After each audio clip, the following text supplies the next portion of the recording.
With roads blocked and almost nothing visible, the only way to reach eastern Bosnia's remote villages is by air. Helicopters delivered aid to mountainous areas whose residents have been cut off for days now. The sick and vulnerable airlifted to hospital.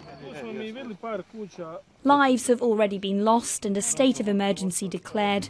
There's no sign of any let-up, with more snow forecast and fears of further casualties and disruption.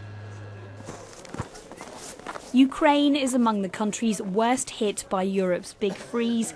10 days in, more than 130 people have lost their lives in temperatures as low as -33 degrees. Many of them were homeless, forced to sleep on frozen streets.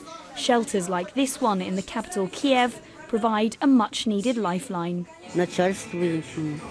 Many thanks to the people running the shelter and all the staff who are looking after us. Otherwise people would die, and it's good for us here. Here, some of the city's most vulnerable people can enjoy a hot meal and a little respite from the cold. Meanwhile, in Romania, fresh snow has brought with it fresh problems. Transport disruption left travellers to shiver in the cold. Those drivers who decided to brave the roads in their own cars had to get through the ice and snow before setting off. It was the same story on the River Danube. With more than 90% of its surface frozen, icebreaker ships were brought in, loaded with supplies and bound for Black Sea ports. In Rome, which is also in the grips of the big chill, a first for Pope Benedict as he addressed pilgrims in a snow-covered St. Peter's Square. The last time they had weather like this in the Vatican was 27 years ago.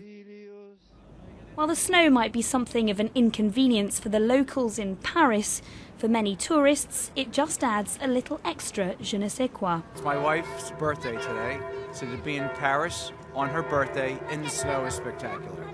It's perfect. It's a perfect day. Temperatures are expected to stay low for the time being, and Europe's big freeze looks to be far from over. Geraldine Cooper, Sky News.